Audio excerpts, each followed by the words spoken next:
இலங்கையில் யாரும் இப்படி நினைத்திருக்க மாட்டார்கள் என்றுதான் வெளிநாட்டினர் யாவரும் நினைத்திருந்தார்கள். ஆனால் பெருவாரியான இலங்கை மக்கள் மாற்றம் மட்டுமே வேண்டும் என்று வாக்களித்துள்ளார்கள்.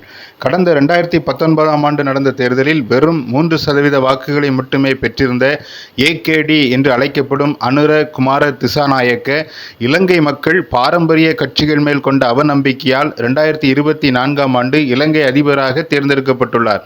இலங்கையின் அனுராதபுரம் மாவட்டத்தில் 1968ஆம் ஆண்டு நவம்பர் 24ஆம் தேதி பிறந்தவர் ஏகேடி.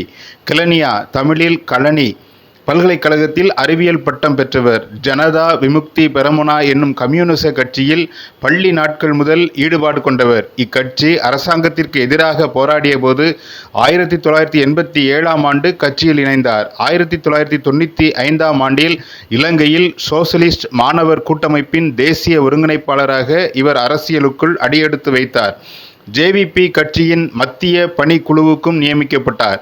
1998ஆம் ஆண்டில் ஜனதா விமுக்தி பெரமுனாவின் பொலிட் பீரோ என்னும் உயர்மட்ட குழுவில் நியமிக்கப்பட்டார். இருமுறை நியமன உறுப்பினராக நாடாளுமன்றத்திற்கு சென்ற இவர் 2004ஆம் ஆண்டு குருநாகல் மாவட்டத்திலிருந்து வெற்றி பெற்று கூட்டணி அரசில் விவசாய அமைச்சராக நியமிக்கப்பட்டார்.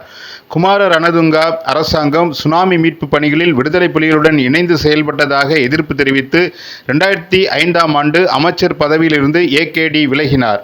நாடாளுமன்ற உறுப்பினராக இருந்த அவர் 2019ஆம் ஆண்டு அதிபர் பதவிக்கு போட்டியிட்ட போது 3% வாக்குகள் மட்டுமே பெற்றார். 2020ஆம் ஆண்டு கொழும்பு மாவட்டத்திலிருந்து நாடாளுமன்றத்திற்கு தெரிவு செய்யப்பட்டார்.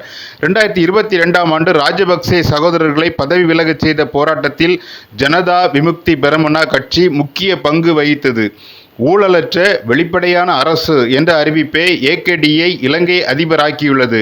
ராஜபக்சே சகோதரர்களின் ஊழலாலும் திறமையற்ற நிர்வாகத்தாலும் இலங்கை கடும் பொருளாதார நெருக்கடிக்குள் சிக்கியுள்ளது.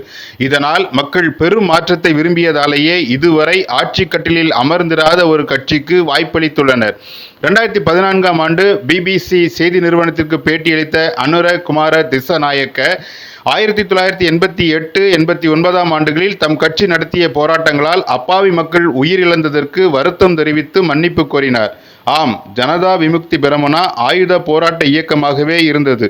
ஜனதா விமுக்தி பெரமுனா 1965ஆம் ஆண்டு மே 17ஆம் தேதி 7 இளைஞர்களால் தொடங்கப்பட்டது. அதன் தலைவர் ரோஹன விஜயவீரா. அப்போதைய சோவியத் ரஷ்யாவுக்கு சென்ற விஜயவீரா ரஷ்ய தலைவர் ஸ்டாலினால் கவரப்பட்டார். பின்னர் கியூபாவின் புரட்சியாளர் சேகுவேராவின் நடைமுறையை பின்பற்றினார்.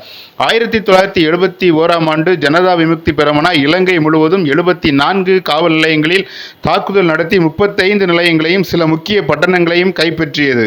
அப்போது நாடு அமைதி இழந்தது. கலவரங்களில் 8000 முதல் 10,000 மக்கள் கொல்லப்பட்டிருக்கலாம் என்று அறிக்கைகள் கூறின. இந்த ஆயுத போராட்டம் தோல்வியுற்றதும் ஜேவிபி கடுமையாக ஒடுக்கப்பட்டது. அதன் பல தலைவர்கள் சிறைப்படுத்தப்பட்டனர். மீண்டும் 80களின் இறுதியில் ஜேவிபி ஆயுத புரட்சியில் ஈடுபட்டது. 1988-89ஆம் ஆண்டுகளில் நடந்த புரட்சியில் ஏறத்தாழ 7000 பேர் கொல்லப்பட்டனர். ஜேவிபியின் முதல் தலைவர் ரோஹன விஜயவீரா 1989 நவம்பர் 13ஆம் தேதி போலீஸ் காவலில் கொல்லப்பட்டார். இந்த உயிரிழப்புகள் குறித்தே நிறைய காரியங்கள் நடந்திருக்கக்கூடாது என்று 2014ஆம் ஆண்டு பிபிசி பேட்டியில் திசாநாயக்க மன்னிப்பு கேட்டார். 1990 முதல் 2000ஆம் ஆண்டு காலகட்டத்தில் அமரசிங்கே தலைமையின் கீழ் ஆயுத புரட்சி இயக்கத்திலிருந்து அரசியல் கட்சியாக ஜனதா விமுக்தி பெரமுனா பரிணமித்தது. தேர்தலில் தொடர்ந்து தோல்விகளை சந்தித்தாலும் அரசியலில் தாக்குப்பிடித்தது. 2014ஆம் ஆண்டு ஏகேடி ஜேவிபியின் தலைமை பொறுப்பை ஏற்றார். அவர் தொடர்ந்து ஜேவிபியை அரசியல் தளத்தில் வளர்த்தெடுத்தார். திசாநாயக்கவின் வெற்றியை இலங்கையில் அரசியல் பூகம்பம் நடந்துள்ளது என்றே அரசியல் நிபுணர்கள் கூறுகின்றனர். மார்க்சிய கொள்கை கொண்டவரான அனுர குமார திசாநாயக்க சீன சார்பு கொண்டவராக இருப்பார் என்று பலர் கருதுகின்றனர். ஆனால் இவ்வளவு விரைவாக அவரை பற்றி ஒரு கருத்தை உருவாக்காமல் பொறுத்திருந்து பார்க்க வேண்டும் என்றும் ஒரு தரப்பினர் கூறுகின்றனர். திசாநாயக்க இலங்கையில் எந்த திசையில் நடத்துகிறார் என்று பார்க்கலாம். இதுபோன்ற விரிவான அரசியல் செய்தி தொகுப்புகளை தவறவிடாதிருக்க தமிழ் பூமர் சேனலை சப்ஸ்கிரைப் பண்ணுங்க. நீங்கள் நினைப்பதை நாங்கள் பேசுகிறோம். தமிழ் பூமர் சேனலை லைக் பண்ணுங்க, ஷேர் பண்ணுங்க, சப்ஸ்கிரைப் பண்ணுங்க.